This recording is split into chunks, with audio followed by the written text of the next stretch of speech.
अस्सलाम वालेकुम स्टूडेंट्स। इस वीडियो लेसन में मैं आप लोगों के साथ बजटिंग का एक सवाल बजटिंग का एक पास्ट पेपर डिस्कस करूंगा। यह आईकेप के एमएफए के पेपर का ऑटम 2023 का सवाल है और ये आपका क्वेश्चन नंबर जो है वो 7 है। क्वेश्चन नंबर 7 है एमएफए के ऑटम 2023 के पास्ट पेपर्स का। इस सवाल में आपने जो है ना एक्चुअली कैश बजट बनाना है। बोलते हैं prepare a month wise cash budget for the quarter ending 31 December 2023, 13 marks. आपने जो क्वार्टर 31 दिसंबर 2023 को ख़त्म हो रहा है उसका कैश बजट बनाना है और मंथ वाइज कैश बजट बनाना है। यानी कि आपने जो बजट बनाना है इफ़ेक्टिवली, अगर मैं यहाँ पर उसको डेमोन्स्ट्रेट करूँ तो आपने अक्टूबर, उसके बाद फिर नवंबर और दिसंबर, अक्टूबर, नवंबर और दिसंबर 2023 के हर महीने कितनी रिसिप्ट्स होंगी, कितनी सेल्स होंगी, ये सारी चीज़ें आपने कितनी पेमेंट्स होंगी, ये सारी चीज़ें बतानी है। तो हम एक जगह पर रिसिप्ट्स की हेडिंग डालते हैं, उसके बाद हमारे पास पेमेंट्स होती हैं और फिर हमारे पास balance brought down, carried down वगैरह आ रहा होता है। तो चलें इस सवाल को सॉल्व करते हैं, डिस्कस करते हैं। फॉर्मेटिंग पर इतना ज़्यादा ख्याल नहीं होगा मेरा, मेन काम मेरा ये होगा कि मैं आपको कॉन्सेप्चुअली चीज़ें समझा दूँ।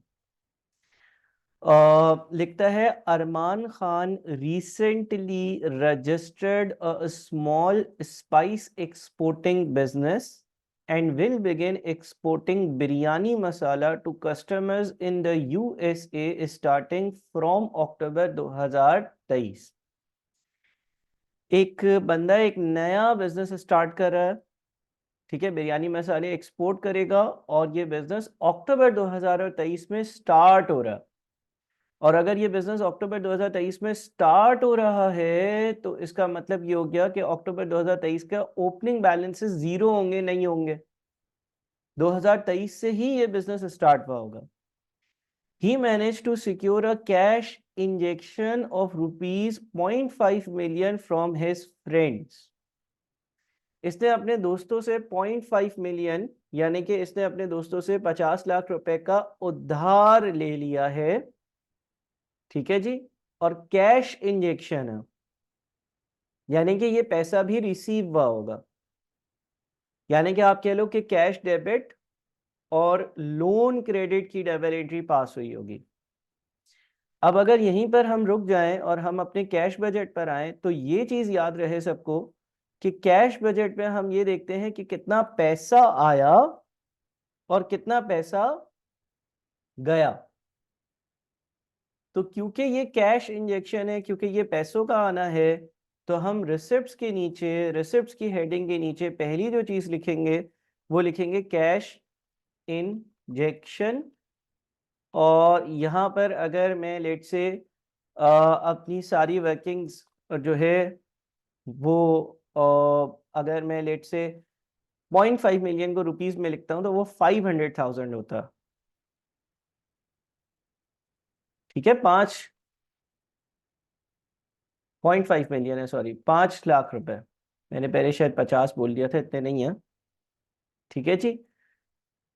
तो कैश इंजेक्शन है और अक्टूबर में है, अक्टूबर में ये पैसा आया है।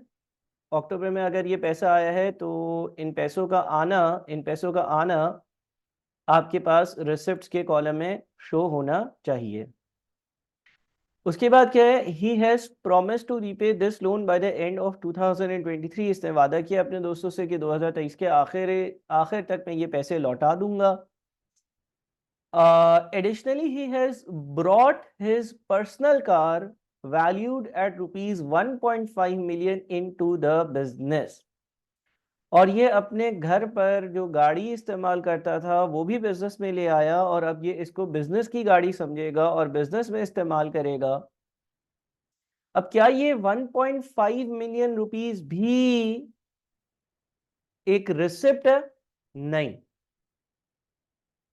गाड़ी का आना रिसिप्ट ऑफ कैश या पेमेंट ऑफ कैश नहीं है, वो उसके घर पर एक गाड़ी खड़ी हुई थी, वो घर से गाड़ी ले आया बिजनेस प्रेमिसेस पर और एक इरादा कर लिया कि अब ये गाड़ी मैं बिजनेस के लिए इस्तेमाल करूंगा।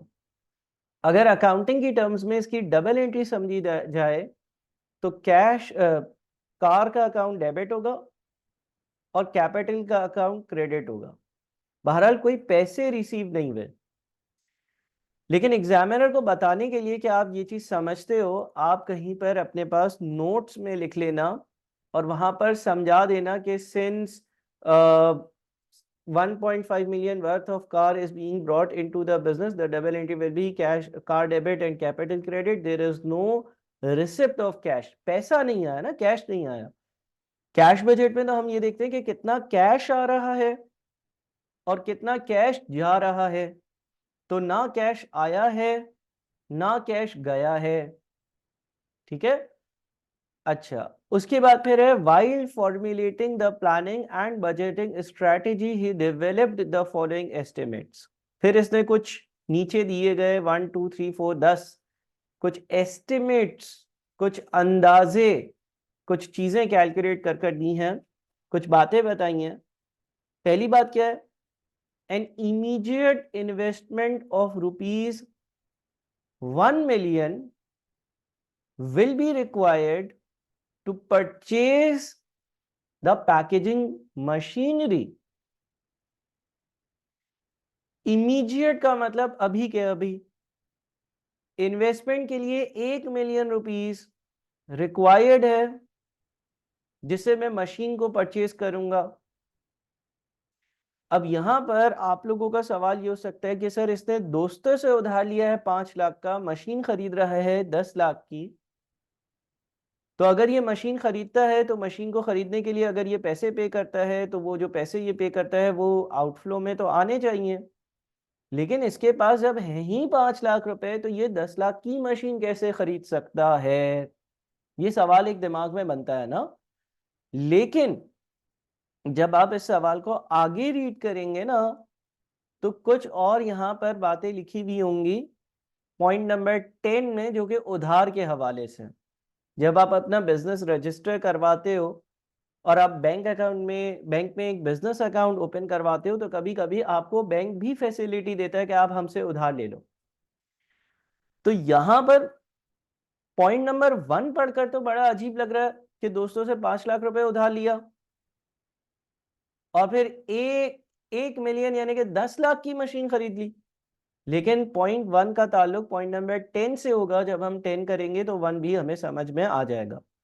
बहरहाल इन इटसेल्फ अगर 1 को देखें तो लग ऐसा रहा है कि इसने 1 मिलियन रुपए की फौरन से एक पैकेजिंग मशीनरी खरीद ली, और जब पैकेजिंग मशीनरी खरीदी जाएगी तो वो पेमेंट्स में आना चाहिए। तो हम एक काम करते हैं, फिल वक्त हम इसको पेमेंट्स में लिख लेते हैं, लेकिन इसकी मजीद लॉजिक थोड़ा सा टाइम बाद क्लियर होगी।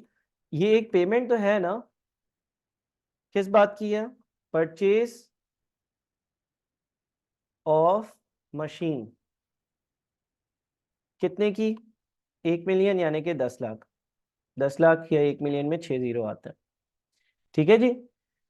देखिए इन इटसेल्फ इसको देखें, ये भूल जाएं कि इसके पास 5 लाख पड़े हुए हैं, ये 10 लाख की मशीन कैसे खरीदेगा। मैंने कहा ना वो पॉइंट 10 से इसका ताल्लुक है। इन इटसेल्फ देखें तो भाई सीधी सीधी सी बात है, मशीन डेबिट और बैंक अकाउंट या कैश अकाउंट क्रेडिट। इसने 1 मिलियन रुपए की मशीन खरीद ली है, 10 लाख रुपए की मशीन खरीद ली है, और जब मशीन खरीदूंगा पैसे पे करूंगा तो मैंने पेमेंट्स की जगह 1 मिलियन मेंशन कर दिया, ठीक है जी। Point number 2, the month-wise projected sales in rupee equivalents from October 2023 to January 2024 are as follows। अब इसने आपको अक्टूबर, नवंबर, दिसंबर और जनवरी की सेल्स की वैल्यू दे दी है रुपीस में। सेल्स की वैल्यू का हरगिज ये मतलब नहीं होता कि वो पैसा भी आया होगा। मिसाल के तौर पर अगर यहाँ पे लिखा हुआ है कि अक्टूबर में मैंने 7.5 मिलियन की सेल्स करी, अगर यहाँ पे लिखा हुआ है कि अक्टूबर में मैंने 7.5 मिलियन की सेल्स करी, तो अगर मैंने अक्टूबर में 7.5 मिलियन की सेल्स करी है तो डबल एंट्री पास हुई होगी रिसीवेबल डेबिट और सेल्स का अकाउंट क्रेडिट 7.5 मिलियन से। हाँ, अगर इसमें से कुछ कैश सेल्स है, अगर इसमें से कुछ कैश सेल्स है तो उसी वक्त पैसा आया होगा, और अगर क्रेडिट सेल्स होगी तो मुझे पढ़ना पड़ेगा कि कब पैसा आया होगा। लेकिन इसने अभी हमें सेल्स दी है, ठीक है ना, इसने हर महीने की अक्टूबर, नवंबर, दिसंबर, जनवरी की सेल्स दी है। साथ में पॉइंट नंबर 3 में लिखा हुआ है 20% of sales received from customers are received in the month before sale. यानी कि जब मैं किसी को चीजें बेचता हूं उससे पिछले महीने उनसे 20% पैसे ले लेता हूं। यानी कि मैं करता क्या हूं कि मैं जब किसी को कोई चीज बेचने जाता हूं ना तो उसको बोलता हूं पहले मैं एडवांस लूंगा। विच मीन्स कि जब कोई कस्टमर बोलता है हाँ भाई मुझे आपके मसाले ये खरीदने हैं, बिरयानी मसाले, तो मैं बोलता हूँ पहले एडवांस दे दो। ठीक है, जब एक कस्टमर एडवांस देता है तो बैंक अकाउंट डेबिट हो जाता है, और एडवांस फ्रॉम कस्टमर्स का अकाउंट एक लायबिलिटी का अकाउंट क्रेडिट हो जाता है। इसको भी समझिएगा, पैसे मिले बैंक डेबिट या कैश डेबिट, और एडवांस फ्रॉम कस्टमर का account credit. Advance from customer एक लायबिलिटी होती है, यानी कि आपने किसी से पैसा ले लिया है, बैंक डेबिट कर दिया है, और उसको वो चीज नहीं दी है, चीज हम बाद में देंगे, तो आप bank debit advance to customer credit कर लेते हो। फिर जब उसको चीज दोगे तो एडवांस को डेबिट और सेल्स को क्रेडिट कर दोगे। मिसाल के तौर पे मैंने किसी को 20 रुपए की अक्टूबर में चीज बेचनी है, मैंने उसको बोला सितंबर में ही एडवांस दो 20 रुपए, तो मैंने उसको बोला भाई 20 रुपए तुम दे दो bank debit, advance from customer credit. फिर जब मैं इसको चीज दूंगा, जब मैं इसको चीज दे दूंगा तो मैं एडवांस को खत्म करूंगा, एडवांस को डेबिट करूंगा और सेल्स को क्रेडिट करूंगा। तो ऐसा भी चलता है कि कभी कभी किसी बिजनेस में एडवांस ले लिया जाए। अच्छा, मैं एक काम करता हूँ, मैं यहाँ पर जो है ना सेल्स की एक वर्किंग कर लेता हूँ आप लोगों के सामने। हमारे पास अक्टूबर है, नवंबर है, दिसंबर है और जनवरी है, इन महीनों का डेटा। इससे पहले क्या आएगा सर? सितंबर आएगा। अच्छा, सेल्स की वैल्यू हमारे पास लिखी हुई है 7500,000, फिर लिखी हुई है 10500,000, फिर लिखी हुई है 13500,000, फिर लिखी हुई है 1500,000। ये सेल्स की वैल्यू है, ये सेल्स की वैल्यू है, सेल्स की वैल्यू। ठीक है, अच्छा जी, सेल्स की वैल्यूज मैंने लिख ली है आपके सामने। ठीक है जी,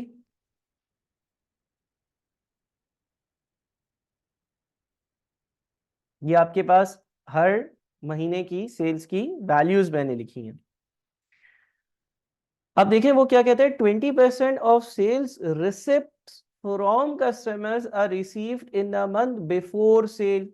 तो इसका मतलब ये हो गया कि 20% मैं एडवांस ले लेता हूँ, 20% मैं एडवांस ले लेता हूँ। 20% एडवांस कैसे लेता हूँगा? 20% एडवांस ऐसे लेता हूँगा कि अगर मैंने अक्टूबर में 7.5 मिलियन की चीज़ें बेची हैं, तो इसका 20% वो कहता है कि कस्टमर्स से मैं एक महीना पहले ले लेता हूँ। तो इसका मतलब ये हो गया कि सितंबर में अक्टूबर की सेल्स का 20%, सितंबर में अक्टूबर की सेल्स का 20% एडवांस में एक महीने पहले मिल जाता होगा। इसी तरह से अक्टूबर में नवंबर की सेल्स का 20% कैश मिल जाता होगा। इसी तरह से नवंबर में दिसंबर की सेल्स का 20% कैश मिल जाता होगा।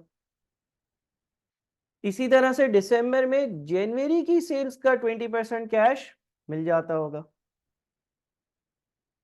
एक महीना पहले 20%। ठीक है, फिर क्या बोलता है, 60% during the month of sale. 60% पैसा उसी महीने मिल जाता है, 60% पैसा सेम मंथ में मिलता है। 60% पैसा कब मिलता है? सेम मंथ में, जब चीज बेची उसी वक्त पैसा मिल गया। देखो 7.5 मिलियन की चीजें बेच रहा हूं मैं अगर सितंबर अक्टूबर में, तो मैंने जिसको भी ये 7.5 मिलियन की चीजें बेची उसको बोला भाई 20% एडवांस दे दो, एक महीने पहले सितंबर में दे दिया, ठीक है ना। अक्टूबर में चीज बेची तब मैंने 60% पैसा उससे लिया, और फिर बाकी पैसा वो बोलता है and remaining in the following month, बाकी अगले महीने में।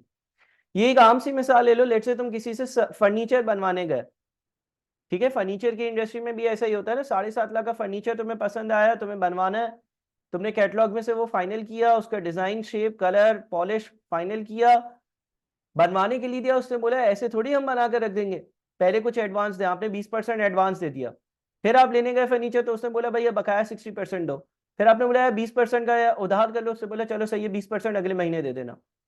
तो अब हो क्या रहा है कि अक्टूबर की सेल्स का 60% इसी महीने मिल रहा, नवंबर की जो सेल्स है 10.5 मिलियन की जो सेल्स है, 10.5 मिलियन की सेल्स का भी 60% ले लो, सेम महीने मिलेगा। अच्छा ये एक्सेल शीट आपको मैं दे दूंगा तो आप ये फॉर्मूले देख सकते हो।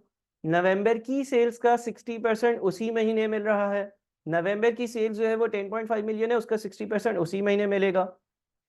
उसके बाद फिर दिसंबर की जो सेल्स है, दिसंबर की जो सेल्स है उसका 60% उसी महीने मिलेगा। जो दिसंबर की सेल्स है 13.5 मिलियन की, उसका 60% उसी महीने मिलेगा। अच्छा जनवरी की सेल्स का भी 60% उसी महीने मिलेगा, लेकिन क्योंकि हमें अक्टूबर नवंबर और दिसंबर का बजट बनाना है, क्योंकि हमें अक्टूबर नवंबर और दिसंबर का बजट बनाना है, तो ये हमारे लिए रेलेवेंट तो नहीं है। बहरहाल हम लिख लेते हैं कि इसका 60% जो है वो यहाँ पर मिल रहा होगा, फिर फैब भी डाल ही देता हूँ। अच्छा जी, आगे क्या है, वापस से पढ़े, 20% of sales received from customers are received in the month before sale, 20% पैसे सेल के महीने से एक महीने पहले मिल जाते हैं। 60% during the month of sale, 60% उसी महीने मिल जाते हैं। एंड रिमेनिंग, अब बचा कितना, 20% पहले मिल गया, 60% उसी महीने मिला, 80 हो जाता है, 20% बच गया इन द फॉलोइंग मंथ। बाकी 20% कब मिलता है, बाकी 20% मिलता है नेक्स्ट मंथ या फॉलोइंग नेक्स्ट मंथ लिख लेता हूं, समझ तो आप लोग जाओगे ना। यानी कि अक्टूबर में जो 7.5 मिलियन की चीजें बेची, अक्टूबर में जो 7.5 मिलियन की चीजें बेची, उसका 20% सितंबर में मिला, उसका 60% अक्टूबर में मिला और उसका 20% नवंबर में मिलेगा। तो इसका मतलब ये हो गया कि इसका बाकी 20% यहां पर मिल रहा है। अक्टूबर में जो चीजें बेची उसका 20% सितंबर में मिला, अक्टूबर में जो चीजें बेची उसका 60% उसी महीने मिला, और अक्टूबर में जो चीजें बेची उसका मजीद जो बचा हुआ 20% है वो उससे अगले महीने मिला, यानी कि 1.5 मिलियन। अब ये जो 7.5 मिलियन है ना प्यारे बच्चों, अगर मैं इसका ब्रेकअप बताऊं तो 7.5 मिलियन का 20% 1.5 मिलियन यहां पर मिल रहा, फिर 7.5 मिलियन का 60% 4.5 मिलियन यहां पर मिल रहा, 1.5 और 4.5 6 हो गए, और फिर 7.5 मिलियन का बचा हुआ 20% नवंबर में मिल रहा। इसी तरह से नवंबर की सेल्स का 20% उससे अगले महीने यानी कि दिसंबर में मिलेगा, और इसी तरह से दिसंबर की जो सेल्स है, इसी तरह से दिसंबर की जो सेल्स है उस दिसंबर की सेल्स का 20% उससे एक महीने बाद, दिसंबर की सेल्स का 20% उससे एक महीने बाद यानी कि जनवरी में मिलेगा। ठीक है जी, फरवरी की जरूरत ऐसा है नहीं, छोड़ देते हैं उसको। अच्छा, फिर एक और बात, point 4, the bank deducts 1.5% tax at source from all customer receipts. अच्छा पहले मैं रिसिप्ट्स का टोटल ले लूं, रिसिप्ट्स फ्रॉम, या हम कहते हैं gross receipts from customers. Sir ये ग्रॉस क्या होता है समझाता हूं, अभी पहले मैं टोटल कर लूं। हमें 3 महीनों का बजट बनाना है, ये ख्याल रखिएगा कि ये जो सितंबर जनवरी फरवरी आ गया ना, ये साथ साथ आ गया पार्टी करने, हमें अक्टूबर नवंबर और दिसंबर में फोकस करना है। तो अगर मैं अक्टूबर की बात करूं तो देखिए अक्टूबर में आपने एक ये पैसे रिसीव किए होंगे नवंबर की सेल्स का 20%, और अक्टूबर में आपने ये पैसे रिसीव किए होंगे अक्टूबर की ही सेल्स का 60%। अब किसी बच्चे का ये सवाल हो सकता है कि सर जो चीजें सितंबर में बेची थी उसका 20% जो एक महीने बाद अक्टूबर में मिलना था वो कहाँ है। तो भाई अक्टूबर में ही तो तुमने अपना बिजनेस स्टार्ट किया है, तो सितंबर में कोई सेल्स नहीं हुई होगी। अच्छा, जो पैसे मुझे नवंबर में मिले 20% दिसंबर वाले, 60% नवंबर वाले, और 20% अक्टूबर वाले पिछले महीने वाले। जो पैसे मुझे दिसंबर में मिले 20% जनवरी वाले, 60% दिसंबर वाले और 20% नवंबर वाले। अब ये है gross receipt. Sir gross receipt क्या होती हैं, देखिए आपके हिसाब से ये पैसा हर किसी से मिलना चाहिए ना, बहरहाल हर मुल्क के टैक्स के कानून होते हैं। और टैक्स के कानून जो है उसके हिसाब से यहाँ पर इसने लिखा हुआ है the bank deducts 1.5% tax at source from all customer receipts. अगर आपने टैक्स का पेपर पढ़ लिया अच्छी बात है, नहीं पढ़ा तो आपको पता चलेगा कि डिडक्शन एट सोर्स क्या होती है। डिडक्शन एट सोर्स का मतलब ये होता है कि अगर आपने किसी से 100 रुपए लेने थे तो जब वो 100 रुपए दे रहा था ना वो 1.5 रुपया काट लेगा। यहाँ पे 1.5% लिखा है ना, हर 100 में 1.5 रुपया। सर क्यों काट लेगा?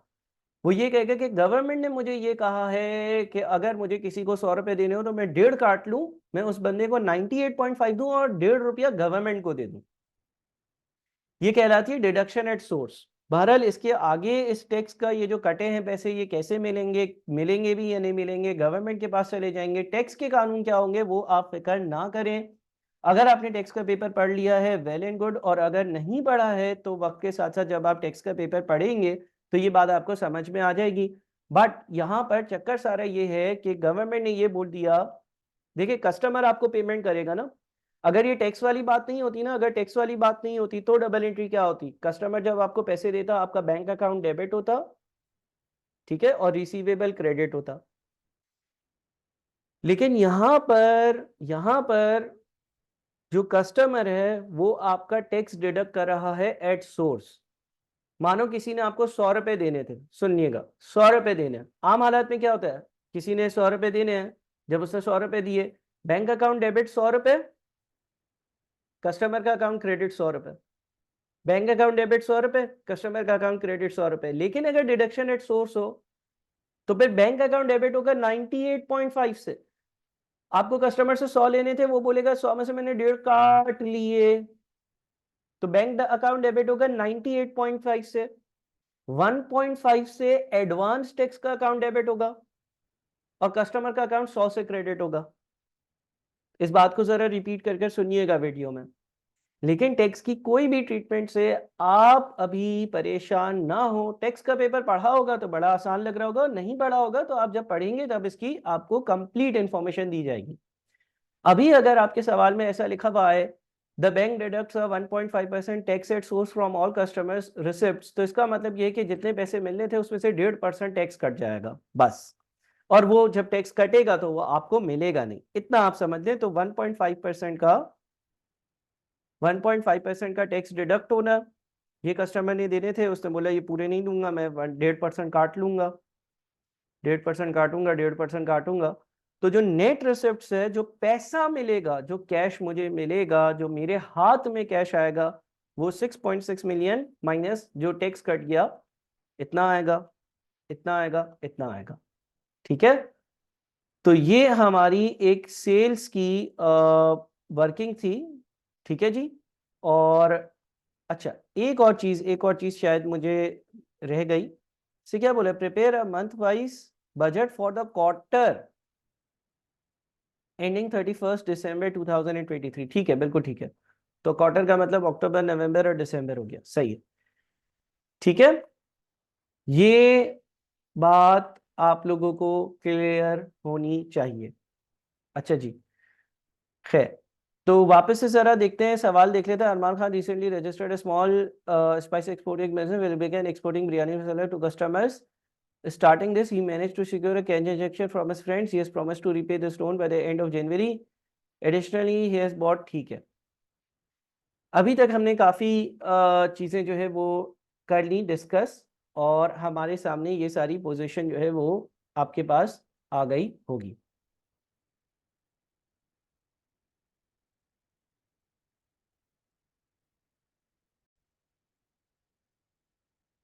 चलें जी, तो ये हमारे पास नेट रिसिप्ट्स आ गई अक्टूबर की, नवंबर की और दिसंबर की।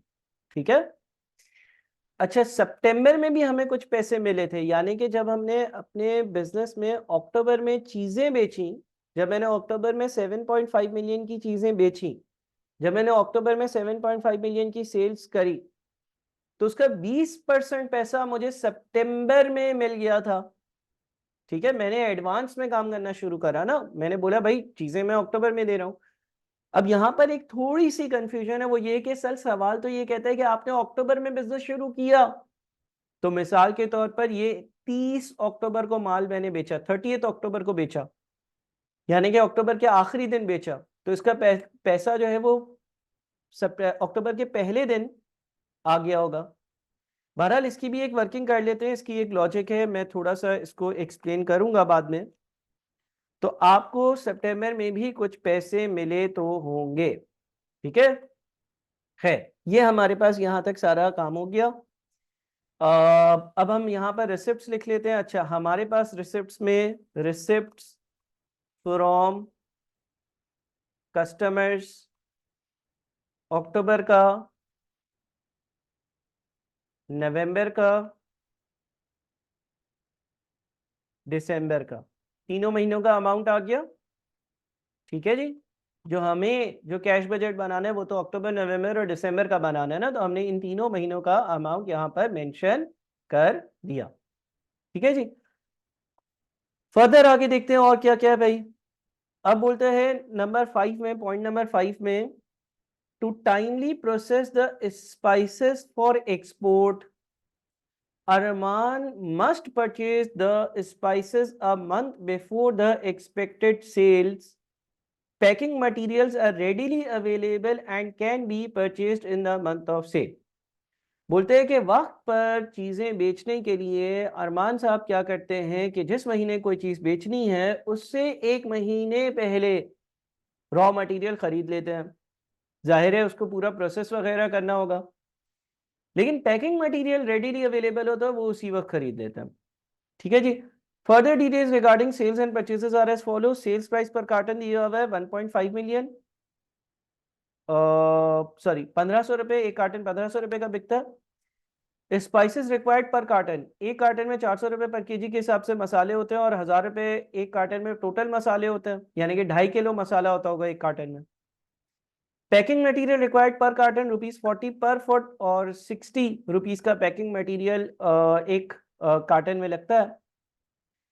7 more बोलते हैं 60% of these spice purchases are paid in the month of purchase with the remaining amount settled in the following month. Packing material suppliers are paid in the month of purchase. अच्छा जी। अब क्या हो रहा है? अब पहले तो हम जो है ना यहाँ पर अपने पास सारी की सारी परचेजेस लिख लेते हैं, और परचेजेस जो है वो पहले तो हम स्पाइसेस की लिख लेते हैं। अच्छा, अब देखें यहाँ पर अगर हम परचेजेस की वर्किंग करेंगे ना, तो हमें ये बताया हुआ है कि एक कार्टन में कितना मसाला, कितने रुपए का मसाला होता है? 1000 रुपए का। ठीक है। तो कितने कार्टन्स बेचे हैं ये तो पहले पता चले। नंबर ऑफ कार्टन्स कैसे पता चलेंगे? गौर से देखिएगा। नंबर ऑफ कार्टन्स यानी कि आखिर मुझे ये तो पता चले मैं कितने कार्टन्स बेच रहा हूं। सर वो ऐसे पता चलेंगे कि मिसाल के तौर पर अक्टूबर में आपकी टोटल सेल्स 7.5 मिलियन है, ये टोटल सेल्स रेवेन्यू है। 7.5 मिलियन रुपीस की टोटल चीजें बेची। एक चीज की सेलिंग प्राइस आपको 1500 दी हुई है, एक चीज की सेलिंग प्राइस आपको 1500 दी हुई है। अगर मैं 7.5 मिलियन टोटल सेल्स रेवेन्यू उसको सेलिंग प्राइस से डिवाइड करूंगा तो नंबर ऑफ यूनिट्स आ जाएंगे ना। तो इसका मतलब ये हो गया कि 5000 कार्टन मैंने बेचे होंगे अक्टूबर के महीने में। इसी तरह से नवंबर का जो सेल्स रेवेन्यू है उसको सेलिंग प्राइस से डिवाइड किया, नवंबर में जो कार्टन बेचे वो आ गए। इसी तरह से दिसंबर का जो सेल्स रेवेन्यू है उसको दिसंबर के सेलिंग प्राइस से डिवाइड किया, 1500 रुपए से डिवाइड किया, तो दिसंबर में जितने कार्टन्स बेचे होंगे वो आ गए 5000, 7000 और 9000। ठीक है, 5000, 7000 और 9000। और जनवरी की भी निकाल लेते हैं। जनवरी की जो सेल्स आ रही है वो आ रही है 150 मिलियन, और इसको 1500 से डिवाइड करते हैं तो जनवरी में मैंने 1 लाख कार्टन्स बेचे होंगे। सॉरी, कुछ गलत ही कर रहा हूँ मैं। अच्छा, ये कितना है? ये 15 मिलियन है। यहाँ पर अमाउंट में एक जीरो ज्यादा है तो इसको कम करा। ठीक है जी। तो ये मैंने जो है वो कार्टन्स बेचे होंगे। ये मैंने जो कार्टन्स है ना, नंबर ऑफ कार्टन्स जो है ना वो आ गए हमारे पास। ठीक है जी, नंबर ऑफ कार्टन्स आ गए। अच्छा जी। अब आपको ये पता है कि एक कार्टन पर, एक कार्टन पर कितने रुपए के स्पाइसेस लगते हैं? 1000 रुपए के लगते हैं। तो हम कॉस्ट ऑफ सेल्स या कॉस्ट ऑफ स्पाइस ढूंढ लेते हैं। देखें, आपने अक्टूबर में 5000 कार्टन्स की सेल्स करी, आपने अक्टूबर में 5,000 कार्टन की सेल्स करी। एक कार्टन में 1,000 रुपए का मसाला था, 1,000 रुपए कॉस्ट प्राइस है, 1,000 रुपए कॉस्ट प्राइस है। इसी तरह से आपने नवंबर में 7,000 कार्टन बेचे, एक कार्टन में 1,000 रुपए का मसाला था। इसी तरह से दिसंबर में आपने 9,000 कार्टन बेचे, एक कार्टन में 1,000 रुपए का मसाला था। इसी तरह से आपने जनवरी में 10,000 कार्टन बेचे और एक कार्टन में 1,000 रुपए का मसाला था।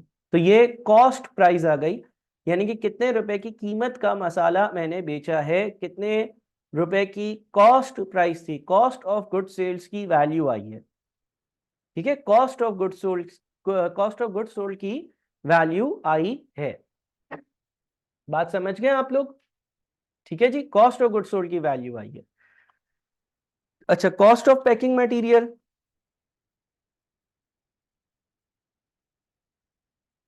आपने अक्टूबर में 5,000 कार्टन बेचे, एक पे 60 रुपीज का पैकिंग मटेरियल लगता, तो 5,000 इंटू 60।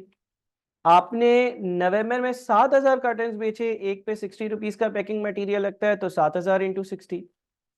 आपने दिसंबर में 9,000 कार्टन बेचे, एक कार्टन पे 60 रुपीज का पैकेट मटेरियल लगता है, तो 9,000 इंटू 60। आपने जनवरी में 10,000 कार्टन बेचे और एक कार्टन पे 60 रुपीज का पैकिंग मटेरियल लगता है, तो 10,000 इंटू 60 यानी कि 6 लाख। ठीक है जी, ये आ गया आपका cost of packing material. Cost of packing material कितना कितना लगता है, ये दो चीजें मैंने कैलकुलेट कर ली। अच्छा, इनकी कैलकुलेशंस के बाद अब इनकी पेमेंट किस तरह से हो रही है, कब हो रही है, वापस से आते हैं। देखिए यहां पर point number 7, 60% of the spice purchases are paid in the month of purchase. अच्छा, पहले तो ऊपर आ जाते हैं, पॉइंट नंबर 5 पर दोबारा आते हैं। To timely process the spices for export, Arman must purchase the spices a month before the expected sales. Packing materials are readily available and can be purchased in the month of sale.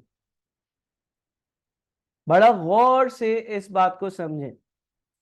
देखो, वो कह रहा है कि अगर for example अक्टूबर में, अगर for example अक्टूबर में आपने 5 मिलियन रुपए के मसाले बेचने हैं, तो क्योंकि उनको प्रोसेस करना पड़ता है, क्योंकि उनको तैयार करना पड़ता है, तो ऐसा नहीं है कि जो चीज अक्टूबर में बेचनी है, ये कॉस्ट ऑफ गुड्स सोल्ड या कॉस्ट ऑफ सेल्स है 5 मिलियन, वो मैं अक्टूबर में ही खरीदूं।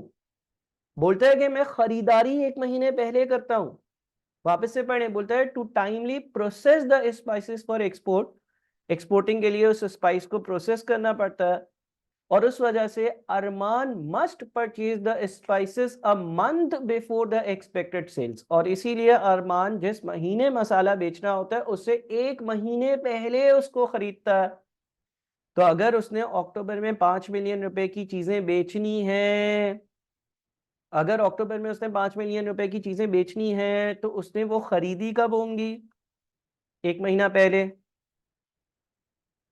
अगर उसने नवंबर में 7 मिलियन की चीजें बेचनी है, खरीदी कब होंगी, एक महीना पहले अक्टूबर में। अगर उसने दिसंबर में 9 मिलियन की चीजें बेचनी है, अगर उसने दिसंबर में 9 मिलियन की चीजें बेचनी है, तो खरीदी कब होंगी, एक महीना पहले नवंबर में। अगर उसने जनवरी में 10 मिलियन रुपए की चीजें बेचनी है, अगर उसने जनवरी में 10 मिलियन रुपए की चीजें बेचनी है, तो उससे खरीदी कब होंगी, एक महीना पहले दिसंबर में। एक महीने पहले चीज खरीदता हूं। देखिए, चीज बेचना, मुझे कोई चीज बेचनी है अक्टूबर में, मैं एक महीने पहले खरीदता हूं, तो मैं सितंबर में खरीद लूंगा। ये कॉन्सेप्ट चल रहा, ये परचेजेस है।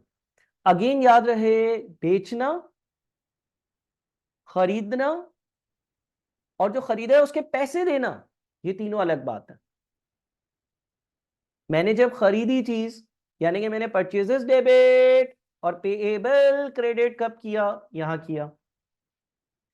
मैंने जब चीज बेची, यानी कि cost of goods sold debit और परचेजेस क्रेडिट या इन्वेंट्री क्रेडिट कब किया, यहां किया।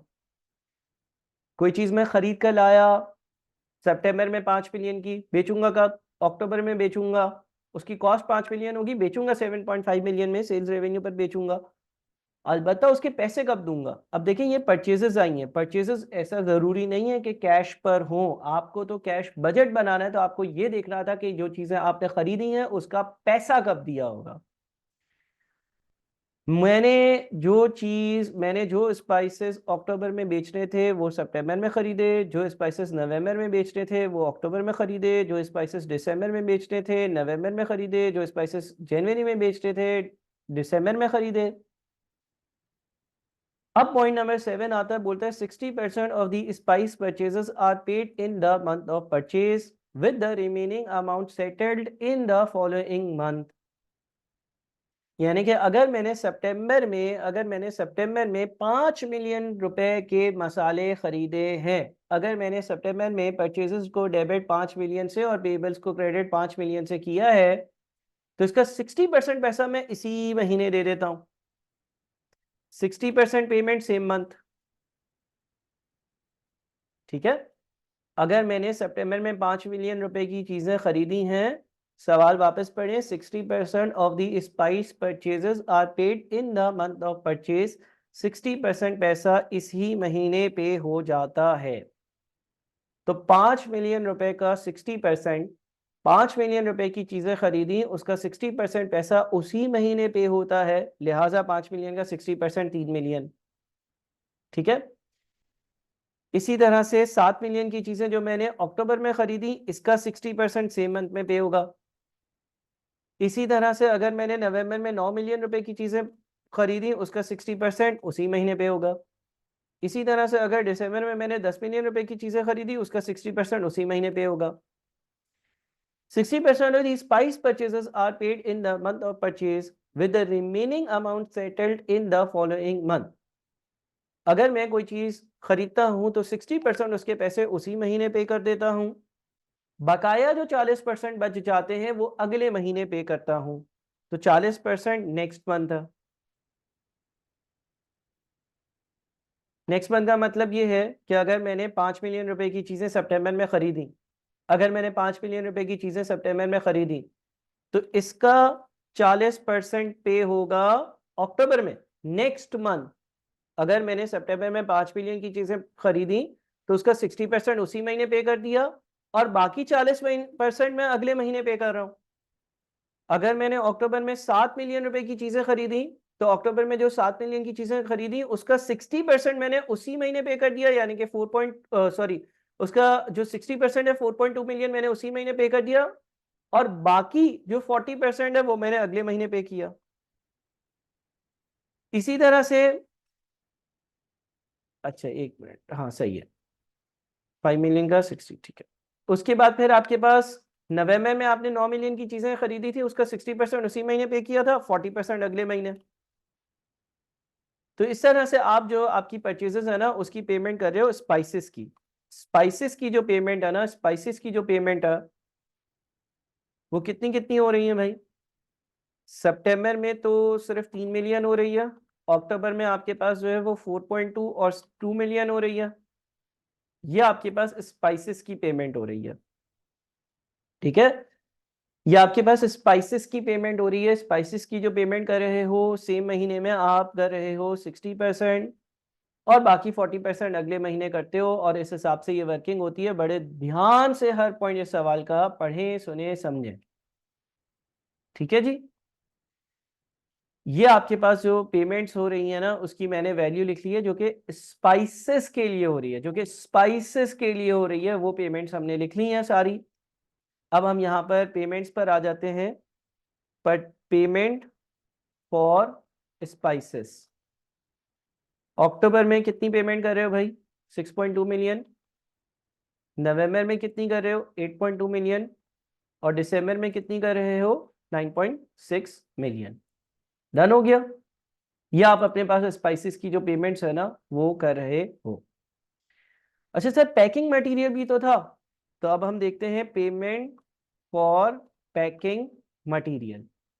अच्छा सर, क्या लिखा है भाई पैकिंग मटेरियल के बारे में?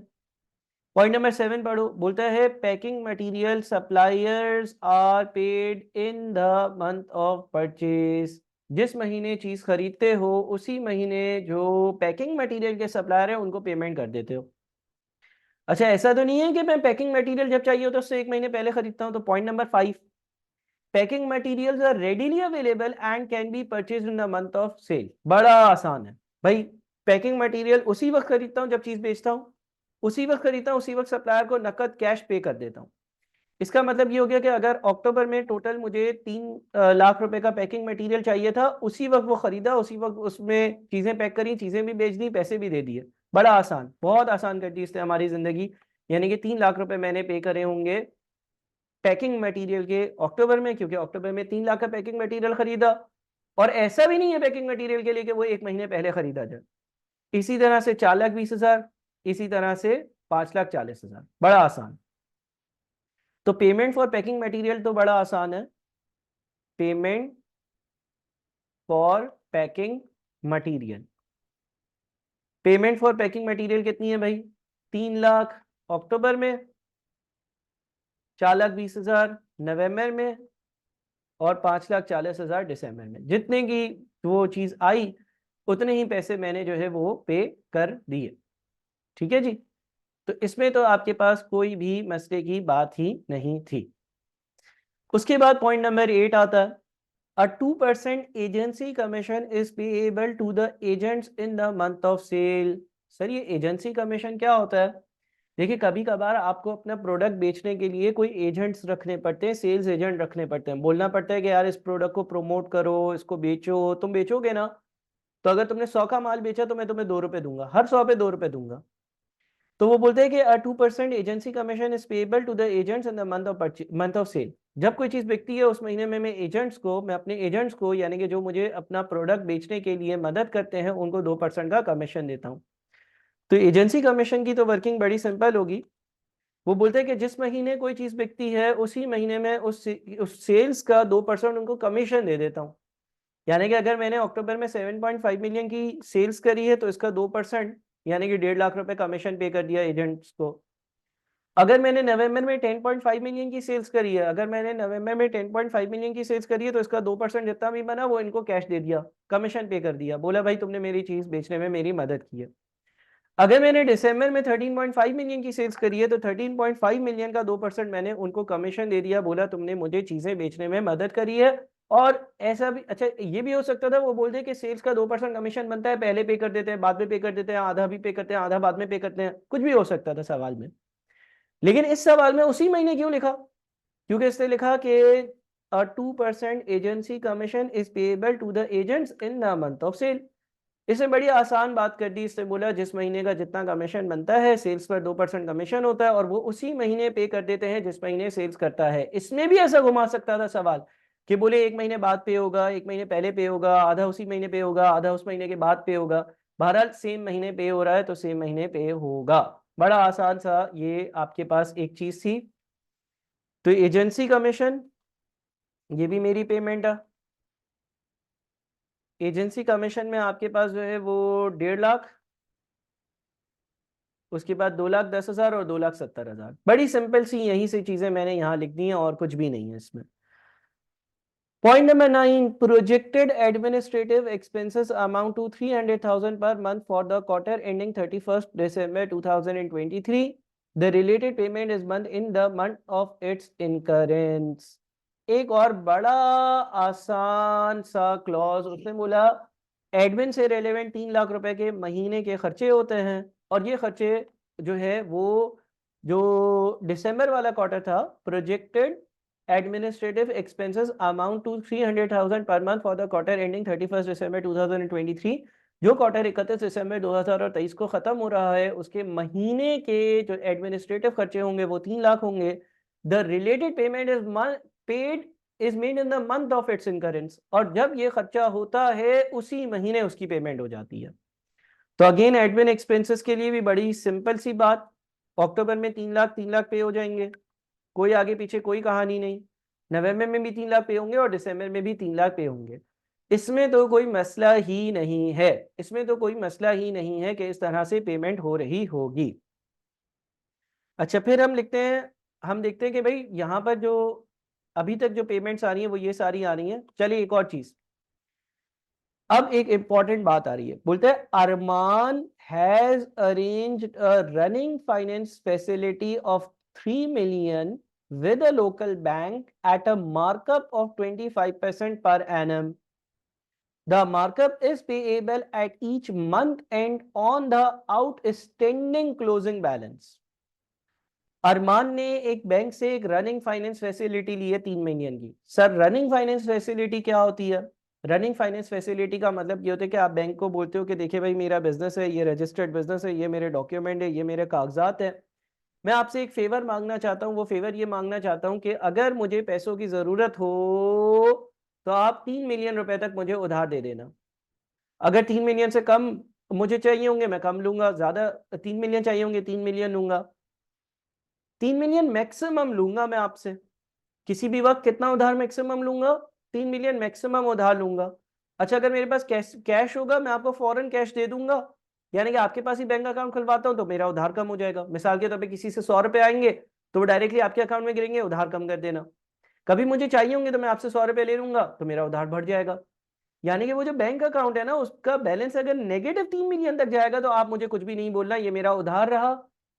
और अगर पॉजिटिव होगा तो वो आपका उधार उतरता जाएगा और इस तरह से मामला चलते जाएंगे।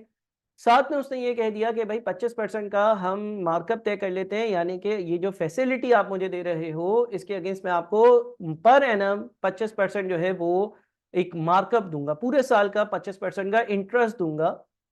The markup is payable at the end of each month, और हम हर महीने के आखिरी दिन हिसाब किताब करेंगे, जो आखिर का बैलेंस होगा उस पर 25% अप्लाई करेंगे और फिर जितना मार्कअप बनेगा ना वो मैं आपको मार्कअप दे दूंगा। अब ये जो मार्कअप वाली कैलकुलेशन है ना ये थोड़ी सी टफ है। उससे पहले हमें ये ढूंढना होगा कि हर महीने का ओपनिंग क्लोजिंग बैलेंस कितना है। अच्छा देखिए, बिजनेस अक्टूबर में स्टार्ट हो रहा है लेकिन सितंबर में भी इसके कुछ कैश फ्लोज हैं। कुछ लोगों से सितंबर में पैसा आया भी था, कुछ लोगों को सितंबर में पैसा दिया भी था, तो इफेक्टिवली कैश का आना जाना सितंबर में शुरू हो गया था। ऑल्दो मेन बिजनेस उसने कहा कि मैंने अक्टूबर से स्टार्ट किया और मुझे बजट भी अक्टूबर से ही बनाना है, लेकिन सितंबर में कुछ बिजनेस स्टार्ट हो गया था, कुछ हलचल स्टार्ट हो गई थी, कुछ एक्टिविटीज मैंने स्टार्ट कर दी थी और कुछ चीजें मैंने शायद खरीद भी ली होंगी, कुछ चीजें मैंने जो है वो हासिल भी कर ली होंगी। ठीक है जी। अच्छा जी, सितंबर में क्या हलचल स्टार्ट हो गई थी? देखिए, एक तो आप ये कह लें कि सितंबर में आपको कस्टमर से 1477,500 मिल गए थे। 1477,500 कस्टमर्स ने आपको दे दिए थे। 1477,500 कस्टमर्स ने क्यों दिए थे? क्योंकि आप एडवांस में पैसे ले लेते थे। अक्टूबर में आपने वो चीजें बेचना शुरू करनी थी लेकिन आपने कस्टमर से 1477,500 रिसीव कर लिए थे। एक बात ये नोट करिएगा, ठीक है जी। ये पैसे आपने कस्टमर से सितंबर में ही ले लिए। सितंबर में ही कस्टमर से आपने ये पैसा ले लिया, पहली बात। ठीक है जी। दूसरी चीज जो सितंबर में प्रोबेबली हुई होगी वो है कि आप जो चीजें खरीदते थे, जिस तरह से आपको पता था कि भाई अक्टूबर में मैं 5 मिलियन की चीजें, अक्टूबर में मैं 5 मिलियन रुपए के मसाले बेचूंगा, वो मसाले मैं खरीद लेता था सितंबर में। हाँ, इस पूरे 5 मिलियन की पेमेंट नहीं करता था लेकिन 3 मिलियन या 60% पैसा मैं पे कर देता था।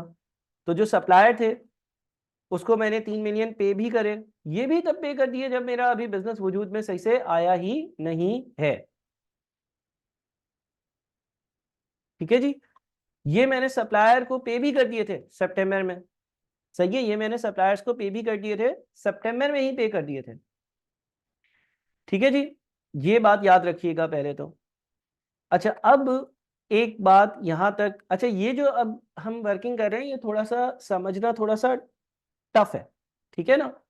देखिए हुआ क्या, सितंबर में मैं कस्टमर्स के पास गया, मैंने बोला जी ये प्रोडक्ट होगा ये बेचूंगा, और उसको बेचने के लिए मैंने 1477,500 का एडवांस ले लिया अपने कस्टमर्स से। कस्टमर्स को बोला इतना पैसा एडवांस दे दो, उन्होंने दे दिया।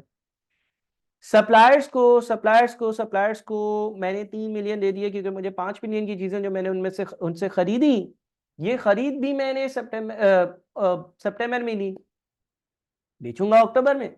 खरीदी कब थी? सितंबर में, और उसके 60% पैसा भी सितंबर में दे दिया। तो सितंबर में मैं नेगेटिव अमाउंट्स में आ गया। सितंबर में मैं नेगेटिव अमाउंट्स पर आ गया। अच्छा, अब जब ऐसा होता है तो मुझे कोई फाइनेंसिंग चाहिए होती है। जब ऐसा होता है तो मुझे कोई फाइनेंसिंग चाहिए होती है। अच्छा, अब अक्टूबर की बात करते हैं। देखिए अक्टूबर में क्या हुआ, अक्टूबर में आपने 5 लाख रुपए अपने दोस्तों से उधार लिए। अब अमूमन उधार कब लिया जाता है? क्या अक्टूबर के एंड में या शुरू में? अक्टूबर के एंड में लिया जाता है या शुरू में? सर बिल्कुल शुरू में लिया जाएगा, क्योंकि तब आप बिजनेस स्टार्ट कर रहे थे। वैसे ही आप नेगेटिव अमाउंट में थे, तो आपने अपने दोस्तों को बोला भाई उधार दो, जो कैश इंजेक्शन हुई थी। लिखी मैंने अक्टूबर में है, लेकिन इफेक्टिवली पहली अक्टूबर को ये पैसा हासिल हुआ होगा। या आप इसको बेहतर तरीके से अगर लिखना चाहे तो इसको सितंबर 30th भी लिख सकते हैं कि 30 सितंबर को ये पैसा मैंने ले लिया था। ऑल्दो अगर हम सवाल पढ़ते हैं तो वो बोलता है Arman Khan recently registered a small spice exporting business and will begin exporting biryani masala to customers in the USA starting from October. अक्टूबर में ये मसाले बेचना शुरू करेगा। He managed to secure a cash injection of 0.5 million from his friend. He has promised to repay this loan by the end of 2023. Additionally, he has brought his personal car valued at this much into the business. अच्छा, आप इसको यूं भी कर सकते हैं, थोड़ा सा मैं इसको चेंज कर दूं। मैं एक काम करता हूं, सितंबर कर देते हैं यहां पर। ठीक है जी। अब ये मैं कह रहा हूं ना कि ये थोड़ा सा इस सवाल की थोड़ी सी एक अजम्पशन बेस्ड और थोड़ा सा ट्रिकी ट्रीटमेंट है। आप यूं भी लिख सकते हैं कि ये जो कैश इंजेक्शन हुई थी ना, ये कैश इंजेक्शन बिल्कुल ही पहली अक्टूबर को या कह लो कि 30 सितंबर को, बिल्कुल ही 30 सितंबर के रात 12 बजे हुई थी। यानी कि आप इस कैश इंजेक्शन को जो है ना यहां के बजाय यहां लिख दो फॉर अ मोमेंट।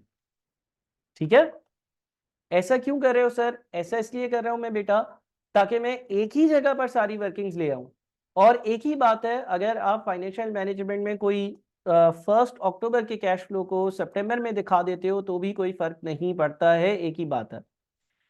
यानी कि ये जो सितंबर, अक्टूबर, नवंबर, दिसंबर है, 30 सितंबर समझ लो या 1 अक्टूबर समझ लो। इसलिए मैं कहना चाह रहा हूं कि ये वो पैसा है जो सितंबर, ये वो पैसा है जो अक्टूबर के बिल्कुल ही पहले दिन या सितंबर के बिल्कुल ही आखिरी दिन मिला होगा।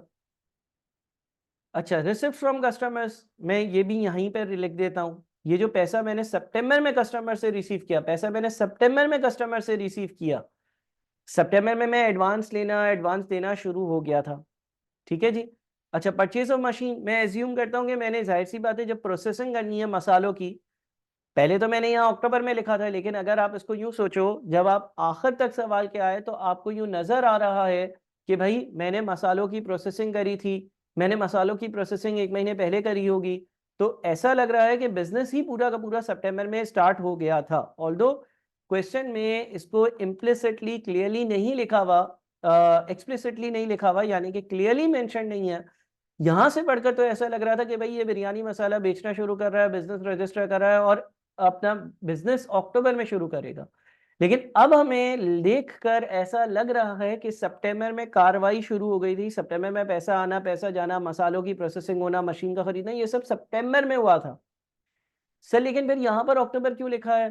देखिए यहाँ पे लिखा हुआ है, Armaan Khan recently registered a small exporting business. Armaan Khan ने एक छोटा सा बिजनेस रजिस्टर करा and will begin exporting to customers in the USA starting from October. तो अब ऐसा लग रहा है कि शायद इसने बिजनेस पहले स्टार्ट कर लिया था सितंबर में, क्योंकि सितंबर से रिलेवेंट बहुत सारी डिटेल्स हैं। लेकिन अक्टूबर में इसने एक्सपोर्टिंग शुरू करी, चीजें बेचना अक्टूबर में शुरू करी। लेकिन मशीन खरीदना, दोस्तों से लोन लेना, फिर वो एडवांस लेना, एडवांस में चीजें खरीदना, ये सारी चीजें सितंबर में शुरू हो गई थी।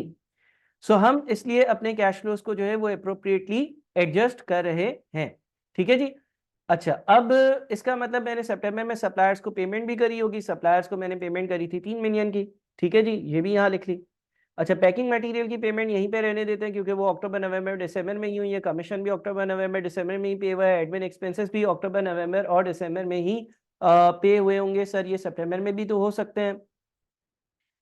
लिखा हुआ था projected administrative expenses amounts to ₹300,000 per month for the quarter ending 31 December. इसके लिए क्वार्टर एंडिंग लिख दिया था।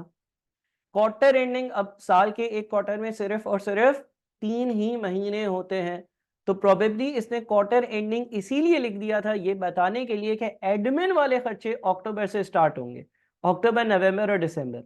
अगर ये नहीं लिखा हुआ होता तो हम ये भी कह सकते थे कि सर ये जो एडमिन के खर्चे हैं ये भी आपके जो है वो स्टार्ट हो गए होंगे सितंबर में, लेकिन इसने क्वार्टर मेंशन कर दिया।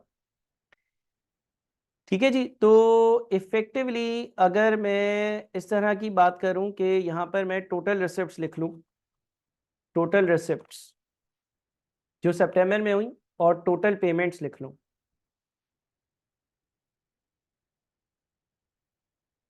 ठीक है जी। तो 4 मिलियन रुपयों की पेमेंट्स में मुख्तलिफ और पैसे मिले हैं या रिसिप्ट्स हुई हैं 1,977,500 की। तो सर ऐसा अगेन कैसे हो सकता है भाई? ऐसा इस तरह से हो सकता है कि पॉइंट नंबर 10 में लिखा हुआ है Armaan has arranged a running finance facility of 3 million with a local bank at a markup of 25% per annum. मैंने एक लोकल बैंक से ये कह दिया था कि अगर मेरा नेगेटिव बैलेंस होगा, अगर मेरा नेगेटिव बैलेंस होगा तो वो उधार समझा जाएगा और मैं तुम्हें 25% उस पर इंटरेस्ट दूंगा। पैसे आए इतने, गए इतने, तो आपके पास आप लिखें नेट रिसिप्ट स्लैश पेमेंट।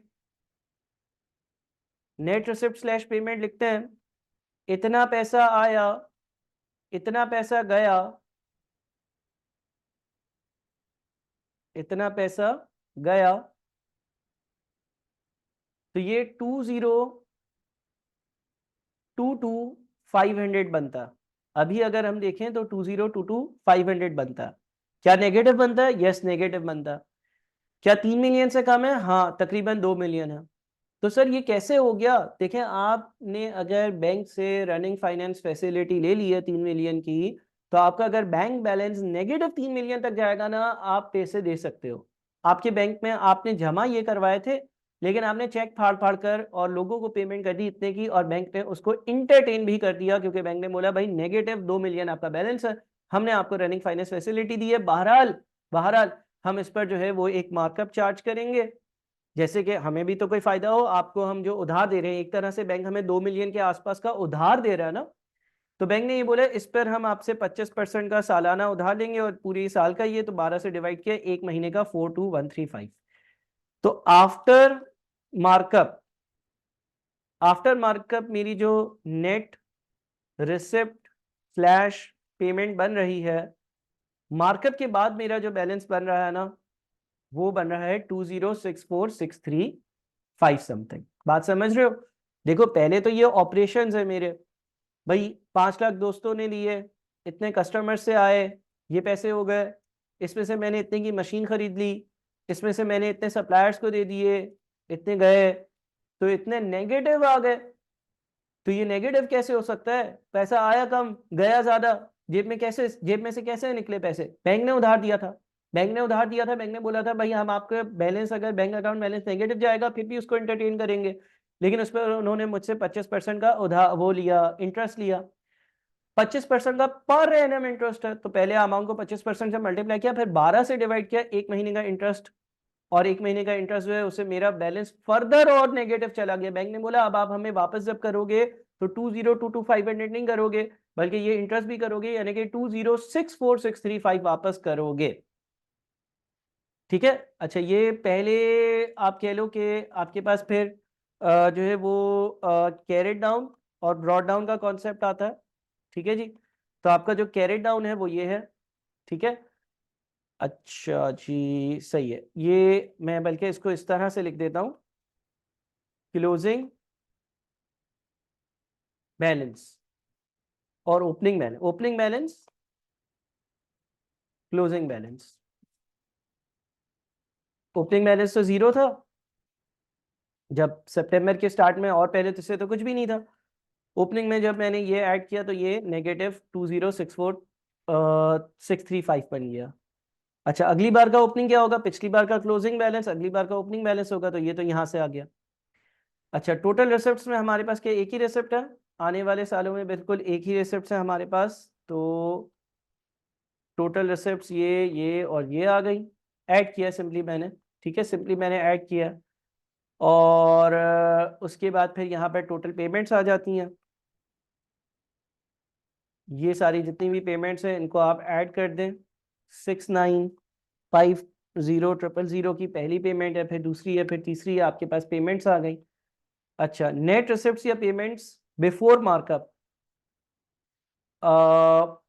ये पेमेंट्स हुई हैं, ये रिसिप्ट्स हैं, ये पेमेंट्स हैं।